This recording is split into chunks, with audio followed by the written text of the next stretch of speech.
আসসালামু আলাইকুম সবাইকে। আপনারা সবাই কেমন আছেন? আলহামদুলিল্লাহ আমি ভালো আছি। আজকে আমি আপনাদের সাথে একটি পাস্তার রেসিপি শেয়ার করছি। রেসিপিটি ভালো লেগে থাকলে আমার চ্যানেলটিকে সাবস্ক্রাইব করে আমার পাশে থাকবেন, লাইক কমেন্ট শেয়ার করবেন এবং যারা আমাকে এই পর্যন্ত সাবস্ক্রাইব করেছেন তাদেরকে অসংখ্য অসংখ্য ধন্যবাদ।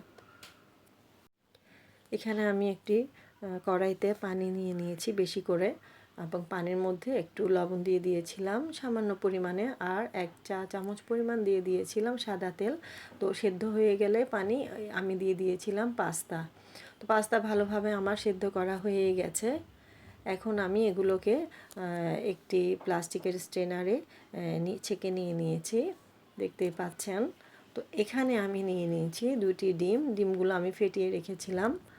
আর এরপর আমি সস নিয়ে নিয়েছি, টমেটো সস। এখন আমি গাজর কুচি নিয়ে নিয়েছি, টমেটো কুচি, পেঁয়াজ কুচি, কিছু রসুন কুচি এবং কাঁচামরিচ নিয়ে নিয়েছি।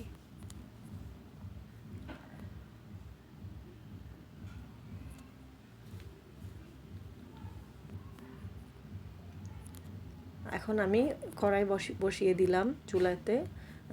কড়াইতে আমি দিয়ে দিয়েছি কিছু বাটার হয়ে গেলে আমি এখানে রসুন কুচিগুলো দিয়ে বাদামি করে ভেজে তুলব। এটার ফলে হবে কি, মানে ফ্লেভারটা আপনার রেস্টুরেন্টের ফ্লেভার পাবেন, তার জন্য আমি এটা করছি। রসুনগুলো বাদামি কালার হয়ে গেলে আমি এক পাশে রেখে দিচ্ছি। রেখে দিয়েই আমি 2টি ডিম ফেটিয়ে দিয়ে দিয়েছি। এখন আমি ঝুরি ভাজা করে নেব। ডিমগুলোকে আস্তে আস্তে করে নেড়ে চেড়ে ঝুরি ভাজা করে নিচ্ছি। ভালোভাবে ভেজে নিতে হবে।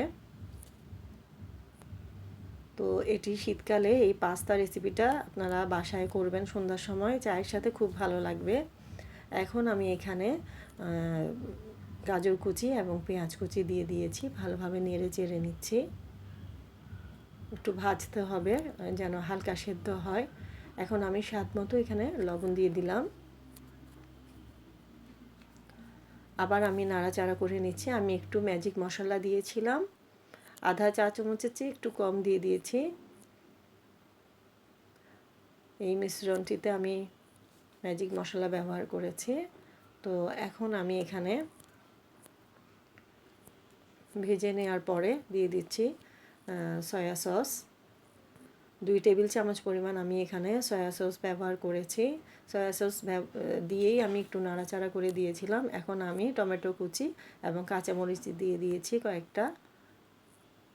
আবার আমি ভালোভাবে নাড়াচাড়া করে নিলাম। সব উপকরণ এভাবে সেদ্ধ হয়ে আসলেই হালকা আমি পাস্তাগুলো দিয়ে দিলাম। পাস্তা দিয়ে ভালোভাবে আমি নাড়াচাড়া করে নিচ্ছি, উল্টে পাল্টে দিয়েছি। এখন আমি টমেটো কেচাপ সস দিয়ে দিচ্ছি। যে সসটা আমি রেখেছিলাম সেটি সবটাই দিতে হবে। তো আমি সস আস্তে আস্তে ভালোভাবে মিশিয়ে নিচ্ছি পাস্তার সাথে।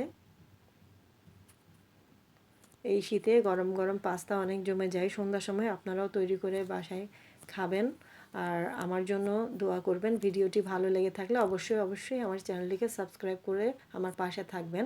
এখন আমি ধনেপাতা দিয়ে দিচ্ছি, দিয়ে আমি আরেকটু ভালোভাবে নাড়াচাড়া করে কিছুক্ষণ রাখবো। রাখার পরে আমার এই পাস্তা রেডি। তো ভালো থাকবেন সবাই, আমার জন্য দোয়া করবেন। আল্লাহ হাফেজ।